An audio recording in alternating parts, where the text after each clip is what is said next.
Sentinel. Past. 57. Oof!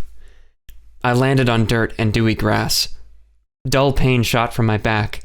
My eyes were blurry, and I felt the blood pumping in my head. I chose to take a moment and catch my breath, blinking until I could see again. I raised my hands up above my face. The time ball was gone. Beyond my fingers, the stars shined brightly against a deep blue sky. I was bathed in light from two of Astroloth's moons. I sat up. I was surrounded by small trees. Each breath I took filled my nostrils with a fragrant, invigorating scent of the flora surrounding the city. Pushing against my knees, I stood and dusted myself off. The pain in my back subsided as I stretched my muscles. I wasn't sure exactly where I was, but I knew it must be near the city. It worked, I thought. It worked! I roared with laughter, startling a flock of birds from their perch in a nearby tree. It was too late to go back now. My fist shot to the sky. Woo! I couldn't believe the relief I felt as I realized I had just bought myself time to relax. Quickly, I signed into K's hologauntlet and tuned into the Code Alpha emergency signal. There was no transmission. Nothing. I sighed deeply. I hadn't realized just how much that timer had been bothering me. Of course, I knew that my feeling of freedom was superficial. Inevitably, Duhrnan was going to attack, and I'd be prisoner to those feelings of anxiety once more. And I still had a time limit, albeit a new one. I deactivated the gauntlet and clenched my fists, lifting my eyes forward. I had to get the access code from Jonathan, or we'd be relying too much on luck to stop the shade beam. And I had to do it before the firebrand left in the morning. Putting one hand in front of the other, I climbed halfway up one of the nearby trees. From there, I caught sight of the massive floating spheres of the Great Temple. I had my heading. I ran through the forest and made my way to the beach that edged the city. My feet kicked up sand as I ran, and the orange glow of distant streetlights and buildings came into view. I slowed to a walk, suddenly feeling self-conscious. If I ran into anyone, I didn't want to draw too much attention to myself. I glanced across the water as I walked carefully along the edge of the beach, heading toward a hill in the distance which would take me up into the city. From there, I would make my way to the temple, I thought. I pulled the black hood over my head and caught sight of the crimson nebula which colored the horizon. The Thala Nebula. That's where it was made, I thought. The shade beam. And suddenly, I remembered the mysterious shape that our scanners had picked up behind the shade beam when we were in the nebula. It must have been a massive ship, that much I already knew. But I finally realized what ship it was. The Silencer. I stopped, staring at the nebula. It finally made sense, and I was happy to have an answer to that lingering mystery, even if by then I had almost forgotten it. Reiner and Duhrnan must have coordinated their meeting in the nebula. And if the Silencer was there at the attack on Astroloth as the other me had said, well, it made sense that it would be hiding in the Thala Nebula, close enough to strike out at Astroloth at a moment's notice. Duhrnan had probably outfitted the Silencer with a Loros lipspace engine, and Reiner had sped to Duhrnan's aid when the mothership attacked the planet as well. It must have been using the nebula to hide from any unwanted attention. I lifted my ears in satisfaction, remembering the chunks of the ship falling to Astroloth, utterly destroyed. I was glad I'd never meet Reiner. The sound of the waves gently crashing against the beach was like a soothing melody for my ears. Then my gaze fell to a figure, swimming in the water, and I froze. Adrenaline pumped into my veins. It was me! I mumbled. I had to say something. He's looking right at me. Great night for a swim, I called out. But I had only misread his silhouette. Osax, you idiot, he wasn't looking at you before, but now he is. He started swimming closer to me, trying to get a better look. Act casual, I thought. Yes, I heard myself say, hesitantly. The water is quite nice tonight. I didn't want him to realize it was me and panic, so I tried to lower my voice and sound as friendly as possible. Slowly, I began to back away from the edge of the water. Not many people come down and swim here this time of year, I declared. I admire your spirit. Thank you, he said. He was getting closer, still gazing at me. I began walking away, but since I started a conversation, I felt like I had to keep going. So many people these days. Too caught up in machines, and the future and the past. Nice to see a fellow present liver. I had no idea what I was saying. To live so carefree, swimming in the calm of the night, must be a good life. I could barely make out the gleam of moonlight in my eyes, and I remembered everything that was going through my head that night. I had felt so exhausted, so wound up and anxious and concerned. He had no idea what he was about to go through. So I paused and pondered what to say. At last, I spoke simply. Enjoy this moment, all right? He kept gazing my way, but I spun around and made my way quickly up the hill. When I was sure I was out of sight, I exhaled a sigh of relief. I left the sea breeze behind and wove through the streets of the city, conscious now of another time limit. If I was going to sneak into the firebrand and find Jonathan's hollow gauntlet, it would be much more difficult to do so without being spotted once the other me returned to it. I couldn't remember exactly how long I had spent that night in the water, but I guessed I had about 30 minutes. I made it to the base of the great temple, and craned my neck toward the red sphere which loomed above, floating at its point. I scanned the temple as I climbed the steps, passing water canals and paths which branched off of the stairs leading into the temple. Off to my right, several floors above me, I saw the firebrand landed on a docking platform which stuck out from another staircase. That's where I needed to go. I glanced up the staircase I was climbing and noticed a patrol of guards. They had clearly seen me already. I slowed my jog to a walk, trying to look casual. I removed my hood and lifted my ears, trying to smile at them. "Good evening," I said in Scarali. "Prince Talcor Osax," said one of them, bowing their head. I bowed and waved as they passed, saying farewell. As soon as they were behind me, I put the hood back on and kept running. Once I had climbed to the same height as the firebrand, I paused. There was no convenient path from here to the landing pad on which it rested. I would have to enter the temple, or else climb across the rooftop gardens. Then I heard Kay's unmistakable laugh bellowing from above. I glanced up and caught sight of her, Joelle, and my mother, Ceranos, descending the steps above me. I felt hollow at the sight of her. Without any more hesitation, I jumped over the edge of the stairs into the rooftop garden, ducking behind the trees and bushes. I waited breathlessly as they passed, unaware of my presence. I knew I had to warn my mother about Duhrnan's attack, but I didn't want to do it before the firebrand left the planet, in case it changed how she interacted with Joelle or Kay. "But how can those balls protect the planet?" Kay asked. "They're just balls. Giant balls, I admit, but still."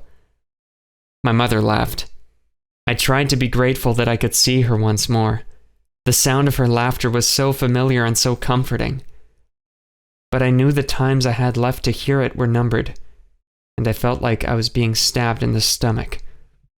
She said, "I wish I could satisfy your curiosity, Kay, but that is a secret I must keep for myself." "Aw, can't you trust me?" Kay said. They passed by the bush I was hiding behind. My mother looked so graceful and strong as she led Kay and Joelle down the steps. After they passed, I realized a flaw in my logic. If the causal loop meant everything up until the moment I traveled back in time was already determined, then did it even matter if I stepped out onto the stairs and told my mother right then and there of the attack? I could warn Ceranos whenever I wanted, and it wouldn't change a thing. According to Joelle, there was no way anything I did could change the outcome. I shut my eyes, feeling a headache coming on. If everything within the loop was predestined, did any of my choices matter? I pondered this for a moment. Did it mean that even my thoughts were already decided? I tried not to think about it. I could hardly believe any of this was happening, but I had to press on. I turned away from the stairs toward the firebrand and started making my way across the rooftop garden, ducking under branches and over roots of great trees. A water canal rushed below me to my right. Soon enough, I had made it to the platform with the firebrand, and after making sure there weren't any guards nearby, I pulled myself up onto it, panting in the cool air. There were no other ships docked here, just the firebrand. Curiously, the ramp was open. Maybe Jonathan had gone out. This was the perfect time to search for his hologauntlet.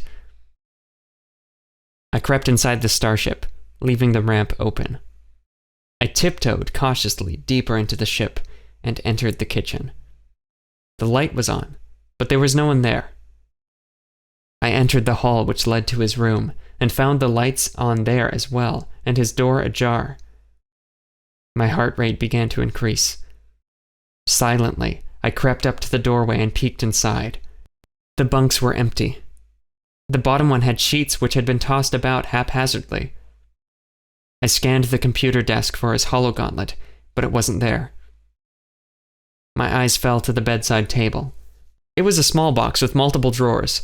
Every one of the firebrand's crew's quarters had one. Unfortunately, the hologauntlet wasn't atop it either, but he might have been storing it inside. I bolted into the room and knelt by the drawers. Holding my breath, my ears dangled against the bedside table as I opened the drawers, looking for the hologauntlet. They were stuffed with random gear which looked to be mostly Joelle's. There were things like batteries and tiny devices she kept but didn't know where to store. But I also saw Jonathan's sleek black pistol and holster, and next to it, an intriguing silver device.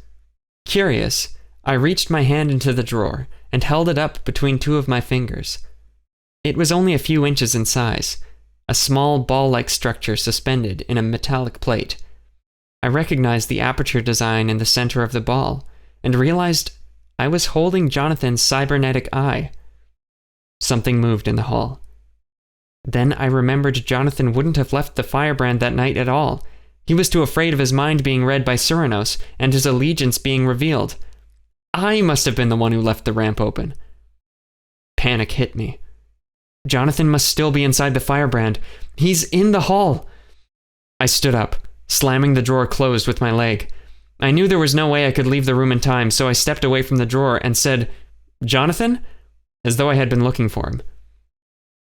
Just then he turned the corner into the room and jumped with surprise. Ah!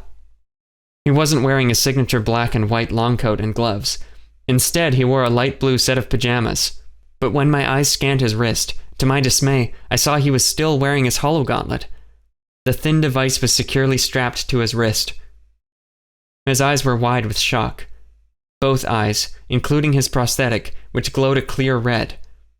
I fumbled with the eye in my fingers, tucking it behind my back. It must have been a spare. "What are you doing?" he demanded. Sorry," I exclaimed. He entered the room, and I exchanged places with him, standing in the doorway now. "I was looking for you." "Why were you in my room?" he snapped. His lip formed a straight line, his brow creased. His cybernetic eye twisted, focusing on my face, taking in every detail. I felt myself begin to perspire. The ramp was open?" I hesitated. "I was just concerned about you. I thought something had happened." He ran both hands through his hair, breathing slowly, with his eyes shut. "I was just using the bathroom. You probably just forgot to shut the ramp when you came in." I grabbed the doorframe with one hand and leaned into it casually. "When I came in?" "When I got up, I noticed you were gone. You weren't in your room or the kitchen. I assumed you were out," he said. "Oh," I said. I chuckled. "Yep, you're right. I did just come back a minute ago." "Yeah, you're probably right. I probably just forgot to shut the ramp." I shook my head at myself. "I sure can be silly." He eyed me suspiciously. "Right. Well," I said, standing upright, "since you're good, I'm gonna try to get some sleep." "You don't seem tired," he said in a low voice. "Well, hey," he said, pointing at me.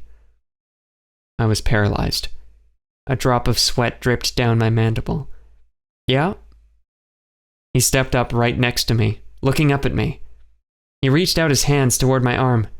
I was still gripping his cybernetic eye, and I twitched the hand that held it away from him. keeping it behind my back. I could feel his breath on my chest. He grabbed my cloak, rubbing it between his fingers. "Isn't this Joelle's cloak?" he said. I took a step away from him and replied, "Oh, yeah, she's letting me borrow it." "She didn't give me the cloak until after we left Astroloth." He looked at me strangely. Isn't she the best?" I added, trying to keep my smile genuine. His cheeks began to flush a little, and his gaze lowered. "She's a good leader." Then he frowned and looked haggard. "Hey, if you think so, why don't you tell her how you feel?" I said. "She'll probably appreciate it." He smiled weakly. "Maybe you're right, Osax." He waved at me dismissively, clearly exhausted. "Have a good sleep." He shut the door behind himself. Somehow, he didn't suspect anything. Or at least he didn't bother pursuing me any further. Then my ears drooped and my spirits sank. I missed my chance. There was no way I could get his hollow gauntlet now. Even if he took it off, he had it locked in his room. And even if I could find a way to sneak in without waking him, pretty soon the other me would return to the firebrand. And hatch the brilliant idea to cure Kay with placebo, I thought, feeling embarrassed for myself. There's no way I wouldn't have noticed if another me was sneaking around the firebrand. By dawn, Kay and Joelle would return, and after breakfast, the ship would depart. And I knew I had to stay on Astroloth to warn my mother about the shade beam, which meant once they left, that was it. I briefly considered stowing away aboard the ship and waiting for the opportune moment to download the access code, but the ship was too small for me to stay aboard undetected for days. Besides, I thought, I need to make sure Astroloth is safe. I stepped outside of the ship and caught sight of a figure exiting the temple. He turned onto the walkway which led to the landing pad.